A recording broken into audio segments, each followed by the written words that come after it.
Hello and welcome back to another daily cribbage. We're against player 7813. And we start off with a nice little run of length 4. And we even hit the top card. We had the option to pair our opponent's king, but yeah, it's kind of unsafe to do that, so we will just assume that our opponent has a queen, because we've seen the fewest queens so far. And double king queen is something that we're kind of afraid of.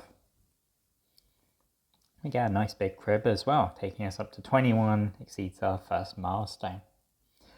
And while we're just starting out, I'll just note that we've actually played a lot of games in this series. We're almost coming up to 100, so maybe when we hit 100 I'll do something nice and go back over maybe some of the best games or go through some statistics about how we've played so far. Don't like where this is going. I play the ace there instead. I played the 2 instead of the ace because that gives fewer points away if our opponent has an ace. If our opponent has an ace, then that means that, and we played our ace, then they would get the pair and they would also get 1 point for the go as well. Computer likes throwing away 4 jack instead of 4 8 just for safety, which makes sense. But I think we want more cards in hand as well. That's pretty good. All right. And we have a 9 in hand, so it's okay to play the queen now. You can play king and 8. Opponent only has 6 points, so that's pretty good for us. They didn't get to their milestone, and in the meantime we can get a few points here and there and we're ready to get to the milestone on our turn. Computer does not like that. Double 3 discard? What's it doing instead? Well, maybe we'll come back to that. Okay, well, we'll discard the 4-6. We'll keep the double on. The 6 on top is very scary because if our opponent throws away 5, they've got at least 12 points in the crib. But our opponent shows us a 5 in their hand, so they're less likely to have thrown away a 5, which is nice. Okay, we'll play out our other jack. Opponent shows us a big double run, which is kind of annoying because it means that our opponent is now back in position. In fact, they've got excellent position, scoring 27 points that round. It's pretty huge. They only need 3 points in order to get to 70, whereas we need quite a lot to do anything. Do I want to throw away Jack Queen? I think it's just Jack Queen here. 5 is nice. In this exact position, it does help our opponent get to their milestone, but... And an ace? No ace. Well, we expect our opponent to have 6s, but they actually just had the 7, so they've only got 4 points in hand, which means the opponent only makes it to 70 and exceeds it by 4 points, so there's a chance that they'll slow down by the end of the game. Quite a big chance of that happening, actually. We can go ace 2 or ace king. I think I'm just going to go, or 2 king. I'll just go 2 king here. And we'll lead the ace. Kind of a strange lead from us.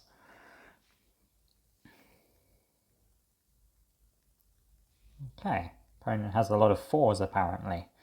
So there's a slight timing tell there when your opponent starts playing really fast. So fast that they couldn't have possibly taken into account what the board state is, or how the board state's changed. It probably means that they have a lot of the same card left. We have a flush in hand, but throwing away 2 king is worse than throwing away 7-10, so we'll throw away the 7-10. We get a pair of 10s as well. We've got 6 points in hand. So far we're looking to get to 87. See where our opponent wants to lead here. If our opponent gets a triple, that would be extremely bad for us, so we're not playing out our queen here. If our opponent has a 5, that's kind of rough. Kind of very rough.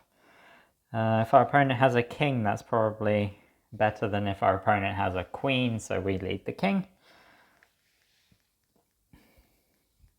Thankfully, it's only 9 points, not a huge double run in tens. So, opponent is a few points short of 96. We can't keep the flush here, so we go through and throw away 3-8, I think. 6-8 is a little too risky. And we've got 10 points in hand, so I'm pretty happy about that. We'll lead the 10. Our opponent doesn't have many fives because we're holding most of them.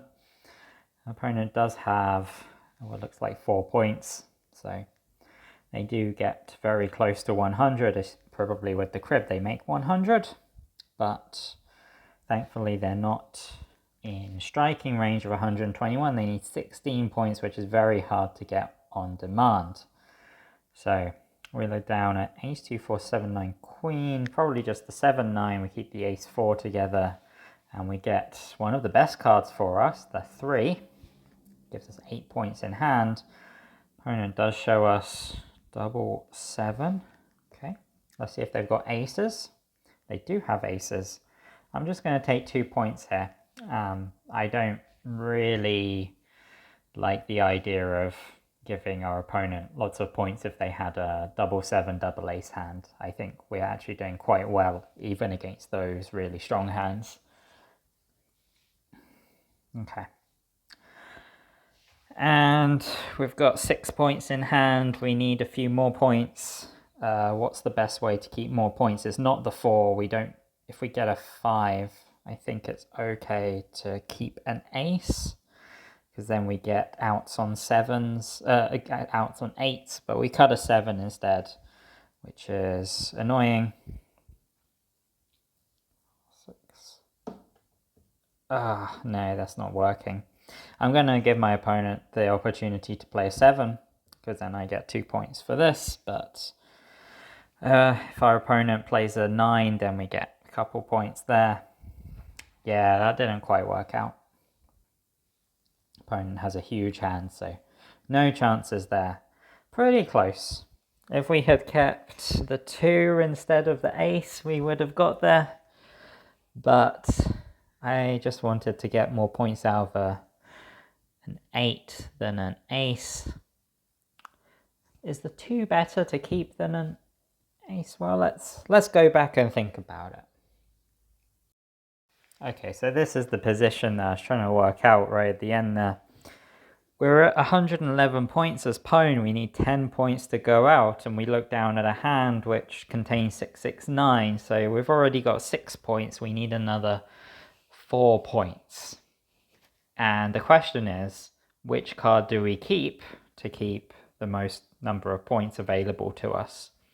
Now, if you just looked at expected average, then it would tell you that you should keep the 4, because anytime you cut a 5, you're going to score 16 points.